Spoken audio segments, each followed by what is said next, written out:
Well, this is not ideal. This is an unfortunate situation. And in terms of where we are on the DEFCON scale, I'm not sure there's a number that properly represents how all of Nuggets Nation is currently feeling. This is Swipa. This is Ryan. We're going to try to talk just a little bit of information around what might be happening right now. Also talk about what the Nuggets are going to do minus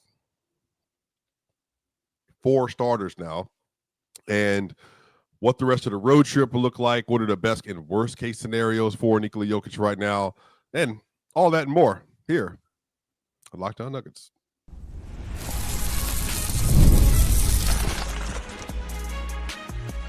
You are Locked On Nuggets, your daily Denver Nuggets podcast, part of the Locked On Podcast Network, your team every day.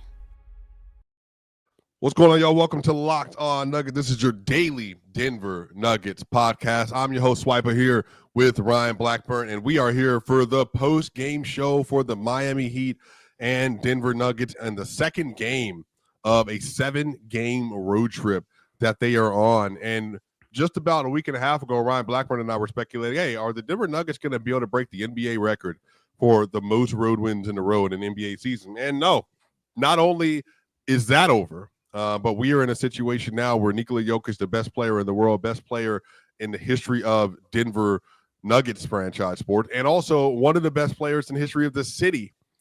He probably is the best player in the history of this city. Yes, definitely him. Obviously, a couple others. But so basically what happened, you all, is to give you a little bit of rundown. Today, right before halftime, the Nuggets were on a crazy run to get back into the game. Jokic was in the middle of a 13-3-4 basically run in the second quarter. Spencer Jones, interestingly enough, Ryan, was playing super well in that quarter as well. Had some playing great, really big defensive stops that he had. A lot of effort. The Nuggets storm back into the game, and then what happened is Nikola Jokic got into a situation where he was, it looks like, Ryan, trying to step back. Spencer Jones was playing defense, kind of got his momentum, took him back. Spencer then steps back with his foot, lands on Nikola Jokic's foot, and so Jokic, intending to raise his foot and then plant back to play defense, his foot got stuck into the ground, which meant his momentum then was shifted from being in the air backwards to now his knee hyperextended, which he went down in pain immediately. And yeah. Ryan, the images that we saw immediately was that Jokic was in quite a bit of pain. And if this kind of reminded me, I remember the playoffs in 22 and Draymond backed into Jokic, and Jokic was kind of writhing on the ground a little bit. But the difference in this story is Jokic did not pop up into a easy walk right after that happened. He actually hobbled all the way to the locker room. Yeah, I mean, look, anytime Jokic is down in pain like that, you're obviously going to get a lot of fear from the Nuggets fan base. But this was a little bit more than just fear with the way that he reacted and the way that things sort of looked visually. And all the Twitter doctors are trying to figure out what's going on here and what to expect. And so I watched a variety of breakdowns, and the common thread that you see with something like this is when you're getting side-to-side motion and you're getting side-to-side pressure and the knee goes outside or inside, that gives more pressure on the actual ligaments. That's not what happened, or at least didn't look like that's what happened this time. And so that at least gives some credence to the idea that this could be more of a bone bruise, more of a like traditional hyperextension, less so anything about actual ligaments themselves. The long and short of it is that we don't know. We don't know anything until imaging actually comes back. I remember very vividly when Jamal Murray tore his ACL, the Nuggets marked him as questionable to return in that particular game. So what the team says, we have, like, there's nothing that they could have possibly said either way that would have given me any sort of solace other than Jokic actually being back out there on the floor, and he wasn't out there. So obviously you give a little bit of time to this to see if the swelling can go down. You go get an image, you go get an MRI, and you see what that says. And the hope is that it comes back relatively clean. And we won't know anything until tomorrow, probably middle of the day. Yeah, I think, I'm trying to find the words to maybe say to Nuggets fans. I think a lot of this is, I would just give it a little bit of time. Obviously we're human beings. We worry, we have anxiety. Everybody's hurting. Like it Yeah. is so clear just looking at the fan base and looking at everybody. The feeling is freaking bleak, and I understand it. I totally get it. You can't put the cart before the horse. I know everybody wants to preemptively panic. I saw you said something earlier that I thought was completely reasonable. Don't panic out of something that you don't know has happened or hasn't happened yet. Like, you just have to let the news come out and then you can react accordingly. We don't know. We just don't know. And positing and speculating about it is probably wrong. Yeah. And obviously, Ryan and I are going to do our best to give you as much insight as we can on what we think things could be happening around the knee, but also just really what does the team do from here? And I think that's obviously going to be for the next couple of segments, just like where does Denver go? But, Ryan, when it happened, a 63-63 at half, the sales for the Nuggets, I mean, just oh my God. all the way apart. I mean, all the momentum that we've seen them gather this year when they've been down, and to get back into games, to scramble, to fight. And I don't blame any of them. When you have something like this happen, I mean, this is just, Jokic is not only your best player, but he is their steel curtain. Like, they rely on Jokic for everything, whether it just be simple communication stuff, all-time great scoring, all-time great passing, playmaking, pick setting, all that stuff. And Ryan, we didn't even get a chance to talk about it, but like, Jokic caught an alley-oop today, the VOD for like, it was sick. Like, that was insane. And then just so many of the plays that you consistently see from him, it's one of the reasons why it's so painful if this is the most negative thing possible. But he literally caught a lob. He was doing the normal thing where he's getting the team back into it. He tried to draw a foul on a three-pointer that he made, and then ultimately, like, he's having fun out there. He's doing a lot of crazy things, walking Bam Adebayo down like he normally does. And it just felt like, you're right. The sales went out of the team, and there is nobody in the NBA that is more foundational to their team's success than Jokic. And so you see that in the second half clearly, where the rest of the team is looking around, waiting for somebody to kind of take over. I know a lot of people are going to put a lot of pressure on Jamal Murray in that situation. That is a challenge for anybody down 4 starters. So I just am not going to go there. Jamal will be mentally tough, and he'll be able to help them out going forward. And we'll talk about that a little bit later. But yeah, the team was clearly not mentally prepared to see Jokic go down. And I don't know how they possibly could be. Yeah.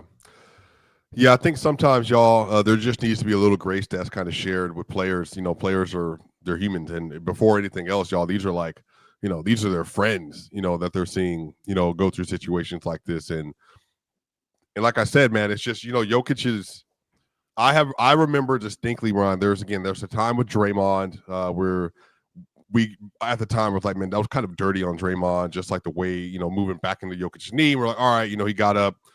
There was another time, I can't remember where it happened, but Jokic had another kind of lower body scare, and he fell on the ground.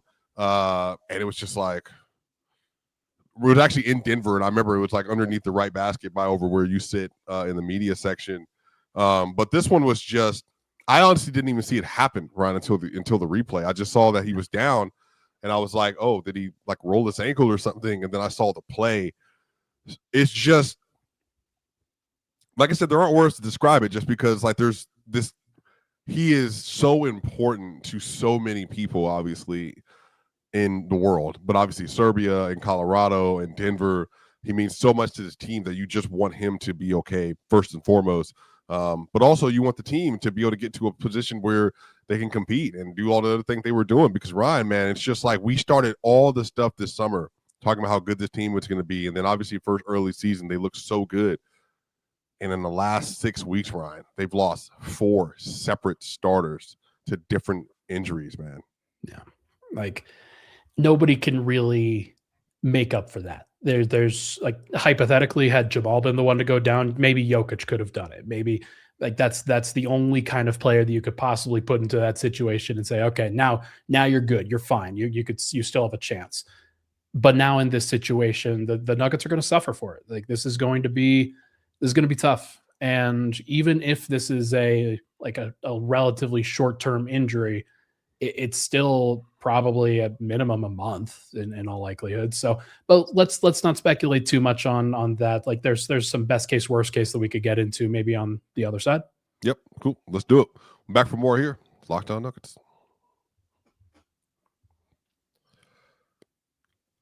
Y'all, during basketball season, there's nothing like being in the building. The energy, the crowd, the first big run that gets everyone on their feet. Fans want to be there for those moments, not stuck refreshing screens or guessing what tickets are really going to cost. That's where Gametime comes in. The Gametime app gives fans the advantage back, making it incredibly easy to score amazing tickets fast and simple without the guesswork. Browsing the Gametime app is straightforward and intuitive. Finding tickets takes just a few taps. Prices include fees up front, so the total is clear from the start. Features like zone deals help unlock great seats at an even better value. So take the guesswork out of buying tickets with Gametime. Download the Gametime app, create an account, and use code LOCKEDONNBA. That's LOCKEDONNBA for $20 off your first purchase. Download the Gametime app today and get in on the action. We'll be back for more here at Locked On Nuggets.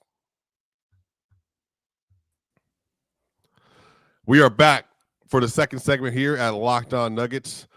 This is a very, very interesting podcast. I did not expect, Ryan, that we were going to be here talking about this, but thus is the NBA. And so I thought we were going to be talking about them walking down the Heat again. That was like they're 15-2 in their last 17 games against the Heat or something crazy like that. And even though the Heat got off to a good start in this game, you could feel in that second quarter that, okay, hey, Denver's back in control. They've got the steadiness. Jokic obviously playing great, and Murray hit a nice shot here or there. Like it just felt like they had some momentum going, and now we got to talk about something completely different. Yeah, and y'all, if you want more content with us, make sure you tap in with us in Everyday Your Club. First off, thank you for making Locked On Nuggets your first listen of the day, and thank you for making Locked On the #1 sports podcast network. If you haven't already, go check out our Everydayer Club. All you got to do is go to lockedonnuggets.supercast.com, and you can get exclusive content with Matt Moore, Ryan, and myself. So, y'all, we're talking about the injury that took place to Nikola Jokic today. So, Ryan, some best and worst case scenarios. So, Ryan, you're gloom. So let's start with the worst case scenario. Let's just to get it out of the way of what that could have possibly been based on speculation, based on some of the stuff that we're hearing from doctors. Yeah, I mean, they have mentioned the words or the letters ACL. And anytime you see that, you're thinking, okay, well, most of the time in those situations, if you give it a year-long rehab, then it's going to be about 12 months. It's going to be about, hey, you're missing the entire rest of the season. You need a lot of time to come back and strengthen your knee and get yourself ready to go. Maybe you could come back a little bit sooner than that, but the long and short of it is that some guys come back a little bit sooner, some guys come back a little bit later. But if it would be a full year, I mean, that's this season out the window. That's the Nuggets' chances for a championship to match up with a team like the Oklahoma City Thunder. That's gone. Yeah. On the other side of this, the best option that I've seen from some of the doctors that we've been looking at and just some of the information is that if this is indeed a bone bruise / hyperextension, we're looking at anywhere where it could be between 1 week to 2 weeks. Now, there's a lot of people in the chat that have been talking about this as well. Giannis Antetokounmpo did this in the NBA playoffs in 2020. Well, he did this. He hurt his knee in the playoffs in 2021, but he also injured his knee another time as well. He missed 2 weeks on a hyperextension on a freak play where he was absolutely in motion and his knee 100% buckled backwards. And I think a lot of people thought it'd be a lot worse. So there is a world because of the lack of movement that Jokic had on that play where this is something that, hey, you rest it up, you ice it, you do treatment on it, which is a multitude of things. You know, he comes back in 2 weeks just with a knee sleeve on and you just kind of like, you know, taking care of business. It's nothing that was something that is going to be something that's staying with him for the rest of the year. You know, his body will get over it. He'll be able to heal from it quickly. Then that's the most ideal scenario. That is between a 1 to 2 weeks. And I think for Ryan, as you said, for a month, maybe that would be most ideal in your estimation of the most likely outcome. Yeah, like hypothetically, let's say it's a hyperextension, the way that we just saw with Cam Johnson. We saw, okay, about a 4 to 6 week injury. I don't like, again, bone bruise would be ideal. It did look like the knee hyperextended pretty good. So I would be surprised if it was just a bone bruise or something as simple as that, especially with the way the Jokic reacted the way that he did. But we'll have to see what happens. And maybe there is a world where Denver, all they have to do is survive for a month. And if that's the case, then you're fine. Like, I know that like the short term in this situation, Denver's going to lose a lot of games. Like there's no beating around the bush there. They're already down 3 starters before this. And while you believe that Christian Brown and Aaron Gordon coming back relatively soon, there's only so much that those guys are going to be able to do and really give. So Denver up a creek no matter what, if we're being honest, because any time that Jokic misses is time that, again, he's not out there being the ultimate floor raiser for a one of the best teams in the NBA. So if Jokic were to miss between now and January 29th, I believe is game 50. So like, let's say he misses 18 games. You think that they could go 9-9 in that stretch without him? I think that's a tough sell. Yeah, I mean, obviously it depends on who they play. They have a pretty grueling schedule coming up in January and February and all that. We have a quote from Jake Shapiro from David Adelman. Would you like me to read it? Sure. The quote from David Adelman says, on Nikola Jokic's injury, all I know is that Jokic had a left knee injury and he needs to go through the process of what it is. Immediately, he knew something was wrong. This is a part of the NBA. Anyone who gets hurt is gut-wrenching, especially somebody as special as he is. We'll find out more tomorrow and move on as a team. I'm more concerned about him as a person and the disappointment of going through something like that. It's unfortunate, and we're hoping for the best. We have to stay with it to support our teammates who are out and honor them when they play. It sucks, but hoping for the best. Yeah, there was. So when Cam Johnson went down, there was real fear that was an ACL tear. Like there was like for the team and just the general reactions and the way that he went down in a heap, like there was a real amount of fear there. And so they've already kind of gone through this where they saw somebody that they really care for, really value, a teammate of theirs, like go down in a lot of pain. And so it's scary and it's something that they're going to have to navigate. And like, who knows if this is going to be that bad or if it's going to be something far less bad. The fact is that we just don't know until the imaging actually happens, and neither does the team. Yeah. I think the biggest thing is they just have to find a way in the meantime to reestablish another identity. And like, it's not a positive spin. I don't really do positive spins on stuff like this just because I think it's more important to be honest with the people, just for people to be able to kind of understand what the thing is and be able to move on with the right information. I do think there is something to finding an identity in the next couple of weeks without Jokic, and if it is a week, 2 weeks, a couple months, you're going to be forced to do so. And I think Jamal, who had 20 and 11 today, by the way, had 11 assists in this game. So like, this is going to be an opportunity for everybody else to be able to step up and David Adelman to be able to step up and for them to really be able to fortify what this team looks like without Nikola Jokic. And, it's just the unfortunate part of the way the NBA works. But I think everybody is obviously hoping and praying that he comes back as soon as possible. But, really the biggest thing is, man, I just want him to be able to get back 100% the same way that I want Aaron Gordon, Christian Brown, and Cameron Johnson to come back 100%. I don't want anybody rush back. There's no need.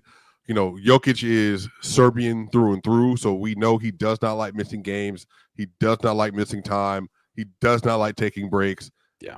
He's a warrior. And so if Jokic can play and play 100%, he will. So we know that about him.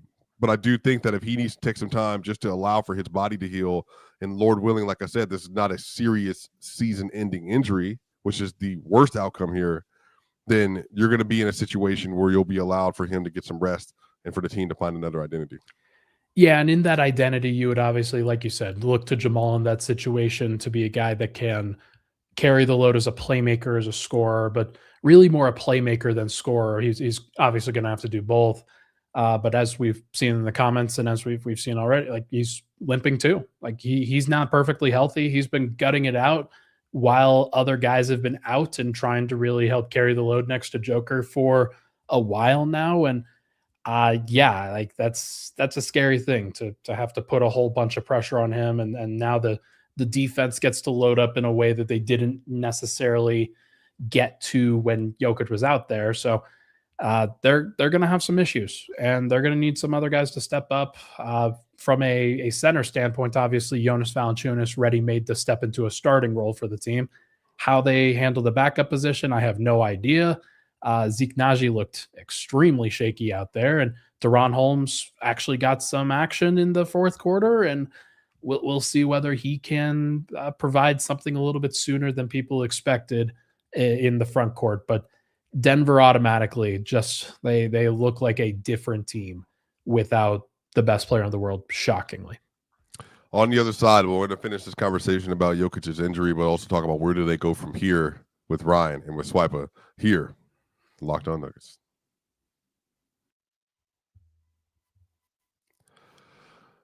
Fridays already feel different during basketball season. FanDuel is making them even better. Every Friday night before the games tip off, FanDuel gives fans a new way to kick off the weekend with NBA Happy Hour. NBA Happy Hour is your official pregame, a limited time window where special offers drop right inside of the FanDuel app before the action starts. Fridays from 6 to 7:30 Eastern have become appointment viewing with NBA Happy Hour. Opening the FanDuel app during Happy Hour always brings something new, boost, bonuses, and surprises. The timing is perfect. Right before the games, right before the weekend starts. So before tip-off, check the FanDuel app and see what's dropping during NBA Happy Hour. Every Friday from 6 to 7:30 p.m. Eastern, a little basketball, a little action, and a whole lot of Friday energy. That's NBA Happy Hour, only on FanDuel, the official sportsbook partner of the NBA. We'll be back for the final segment here at Locked On Nuggets. What's going on, y'all? Welcome to the final segment of Locked On Nuggets here with Ryan Blackburn and Swipa. If you are just now joining us, Nikola Jokic went down with an apparent hyperextension to his knee right before the end of the second quarter. Spencer Jones stepped on his foot, and then Jokic was not able to plant correctly. He was in a very clear amount of pain, and then from there, he was injured and hurt. What's up, Ron? I've seen a lot of people blaming Spencer Jones for this. It sucks. Like there's nothing that Spencer could have really done differently in that situation. He's trying to guard, and sometimes you stumble. Sometimes like your footing isn't great under you while you're happening. And like obviously Jokic is trying to rotate over and provide some help in that situation. And so again, it's really unfortunate. It sucks. I hope that Spencer doesn't hold that over his head at all. And I certainly hope Nuggets fans do. Yeah. Obviously, this is basketball, y'all. This basketball. It's sports. Freak accidents happen all of the time. No player, especially unintentionally, when things like that happen, does these things on purpose. You know, Spencer was playing super hard, and I just, there's just no world in which he deserves any blame for it. But also, too, like, Jokic was just making a very simple back step, and it was just like, Ryan, one of my favorite movies is like Big Fish, and over the course of the movie you can see like all of the little things that happen over the course of a day or a life that lead to these crazy small individual decisions. Or if you've seen Benjamin Button, just one small detail where you step back a little bit too far, Jokic waits a little bit too long to take a step, and then all of a sudden Spencer Jones' momentum carries him onto his foot, and then Jokic can't plant properly.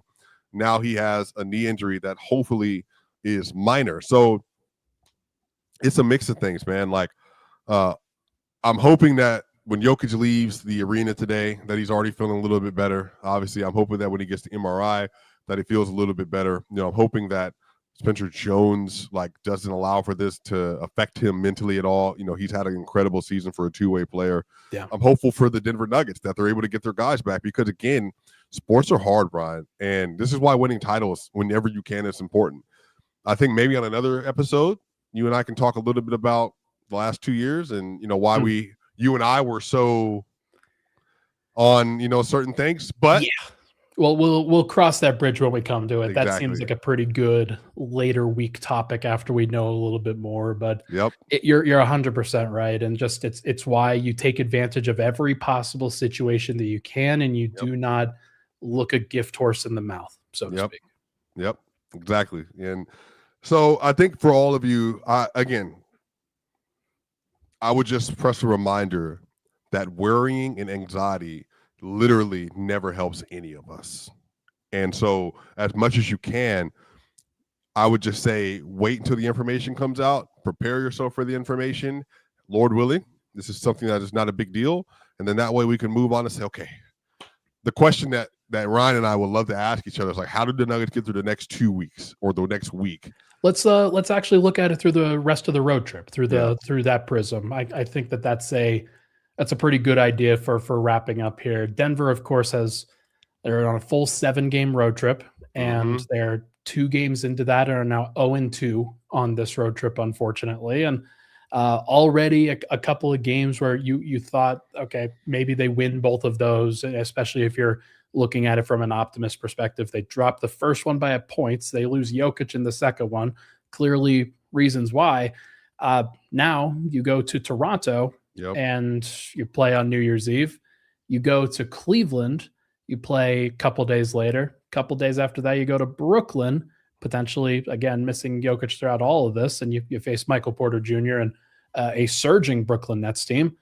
Back-to-back at Philly after you take the train and you take it down to Philly at that point. And then you wrap up in Boston a couple days later. So I got to be honest, man. I do not see a lot of wins on that schedule. Denver's going to have to be scratching and clawing in this situation to try to get back to it. But if their other starters and Christian Brown and Aaron Gordon don't come back in relative short order, then you're probably looking at a really dark road trip.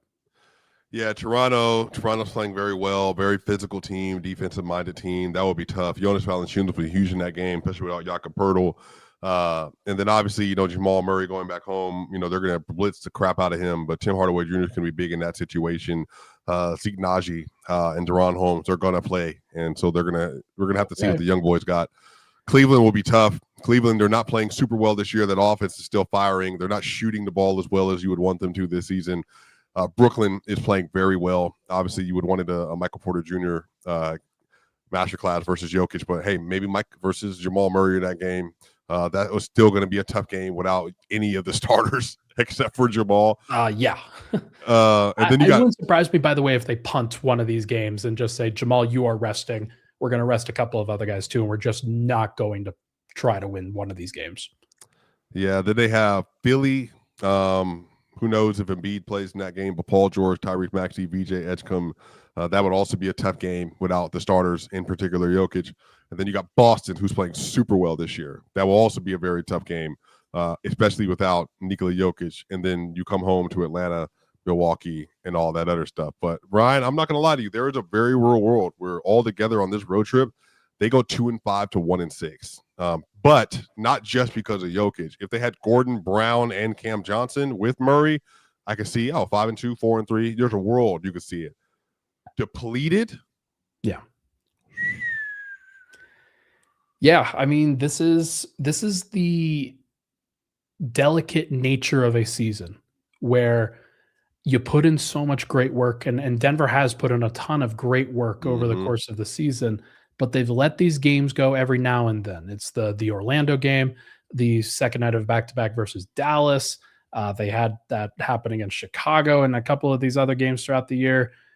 And you start to realize, like, even if Joker's out for just a month or something like that, well, now you're in a really uncomfortable situation, and you are probably going to have to fight scratch and claw just to stay in the top 4 of the West at this point. So I don't know. Like, this is going to be a really interesting stretch for Denver. I'm curious to see how they handle it. Curious to see who's going to hang their heads and who's going to step up and take some opportunities here to really lead the group. I think that Jamal Murray is obviously a great candidate to lead the group in this situation and give them a little bit of confidence. But he's going to have to really dig deep in this case. There's a ton of pressure on him now, man. Yeah, I personally think Jamal is more than up for the challenge. I think people just need to kind of wake up to this new Jamal. He's been phenomenal this season. He's a different player, a different breed of athlete. Now, did that mean he's going to be perfect? No. But I did note, Ryan, Jamal Murray is only averaging 2.3 turnovers per game this year, which given his usage is insane. So he's obviously been very efficient with the basketball, but they're obviously going to ask a lot from him. But like I said, the biggest theme of today's show, you all, Jokic is injured, hopefully a minor one. We're all praying and hoping it's a minor one, and we're hoping we get to see the best player in the world come back very soon. But we will find out more, and when we find out more, we'll have some more information for you. So, Ryan, thank you so much for joining today. Sure. Appreciate you. Y'all make sure y'all like, share, and subscribe. This is Locked On Nuggets. We'll see you on the other side.